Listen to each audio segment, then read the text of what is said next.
মানিক বন্দ্যোপাধ্যায়ের কালজয়ী উপন্যাস পুতুল নাচের ইতিকথার ৯০তম বর্ষপূর্তিতে মুক্তি পেল সুমন মুখোপাধ্যায় পরিচালিত এই ছবি, যেখানে কালজয়ী এই উপন্যাসের তিনটি প্রধান চরিত্র শশী, কুসুম, কুমুদের ভূমিকায় রয়েছেন পরমব্রত, আবির চট্টোপাধ্যায় এবং জয়া আহসান। আরেকটি গুরুত্বপূর্ণ চরিত্রে রয়েছে অনন্যা চট্টোপাধ্যায়। শুক্রবার ছবির প্রিমিয়ার হয়ে গেল। 2022-এ শুরু হয়েছিল এই ছবি, আর তারপর অনেকটা বছর 2025-এ এই ছবিটি মুক্তি পেল এবং ছবির যে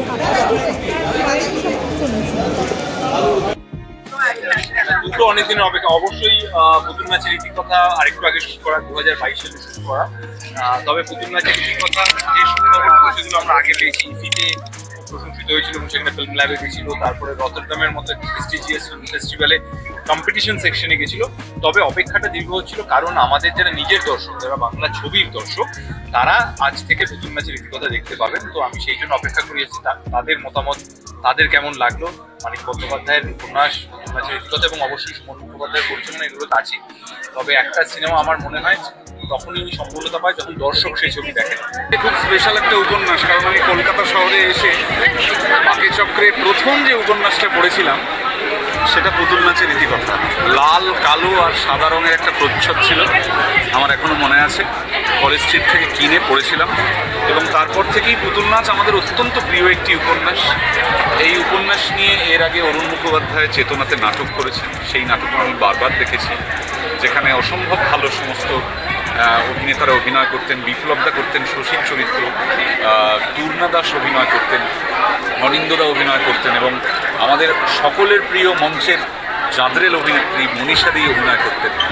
আজকে এতদিন বাদে সুমন মুখোপাধ্যায়ের পরিচালনায় পুতুল নাচের ইতিকথা। আমি যেহেতু লালদার ঘনিষ্ঠ, আমি এই স্ক্রিপ্টটি জানতাম। আমাকে স্ক্রিপ্ট মানে চিত্রনাট্যটি আমাকে লালদা শুনিয়েছিলেন। তার এতদিন পরে এই ছবিটি দেখার সুযোগ হচ্ছে এবং দুর্দান্ত স্টারকাস্ট, আবিরদা, জয়া, পরমদা, সুরাঙ্গনা, ঋতিমান চট্টোপাধ্যায়, অনন্যা চ্যাটার্জি, মানে চোখ ফেরানো যাবে না এরকম একটা কাস্টিং। আমি খুব এক্সাইটেড ছবিটা দেখার জন্য। খুব ভালো লাগছে। অলরেডি তো রটারডাম থেকে অনেক ফেস্টিভ্যালসে খুব ভালো করেছে, আমি সেখানেই দেখেছি আসলে রটারডাম।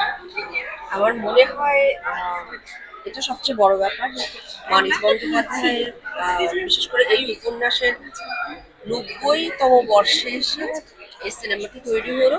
এবং যত এটা পৃথিবীতে যেখানে যত ভালোই করুক না কেন, যখন নিজ মাটিতে দেখানো হয় সেটার আবেদন এবং সেটার এক্সাইটমেন্ট সবচেয়ে বেশি। আমার এই ছবিতে একটি অতিথি চরিত্র বা বিশেষ চরিত্রের অভিনয় করার কারণই হচ্ছে মানিক বন্দ্যোপাধ্যায়ের কালজয়ী একটি উপন্যাস, খুব গুরুত্বপূর্ণ একটি উপন্যাস। একটি স্পেশাল অ্যাপিয়ারেন্স করার আরও একটি কারণ হচ্ছে সুমন মুখোপাধ্যায়, লালদার মূলত থিয়েটার নাটকের কয়েকটা সিনেমারও আমি ভীষণ ভক্ত। হারবার্ট আমার কাছে একটি কালজয়ী ছবি, তো সেই কারণে সুমন মুখোপাধ্যায়ের সঙ্গে কাজ করার একটা ইচ্ছে বা তাগিদও ছিল। সেই কারণেও স্পেশাল অ্যাপিয়ারেন্স হলেও আমার রাজি হওয়া, এই সব কিছু মিলিয়ে। এবং আমার মনে হয় যে এটা যেভাবে আন্তর্জাতিকভাবে স্বীকৃতি পেয়েছে ছবিটি, তাতে ছবিটি যে মাত্রায় লালদা এটাকে বা সুমনদা এটাকে নিয়ে যেতে চেয়েছেন সেই মাত্রায় সত্যি সত্যি গেছে বলে মনে হয়। এবং সেই জন্য স্পেশাল অ্যাপিয়ারেন্স হয়েও, অতিথি শিল্পী হলেও এই ছবিটার অংশ হতে পেরে আমি অত্যন্ত গর্বিত এবং নিজেকে সৌভাগ্যবান মনে করছি। আজকের ব্যাপারটা আরো একটু বেশি, কারণ ছেলের অভিনয় শুধু নয়, স্বাভাবিকভাবেই আমাদের ছোটবেলাকার পড়া তো পুতুল নাচের ইতিকথা, মানিক বন্দ্যোপাধ্যায়ের উপন্যাস, স্বাভাবিকভাবে সেটা দেখবো আজকে তার চিত্ররূপ। ভীষণ এক্সাইটেড, ভীষণ উত্তেজিত, ভীষণ অধীর অপেক্ষায় আছি। দিদি, বাংলা সিনেমায় সাহিত্যধর্মী ছবি আছে ইতিকথা 2022-এ আমরা শুট করেছিলাম।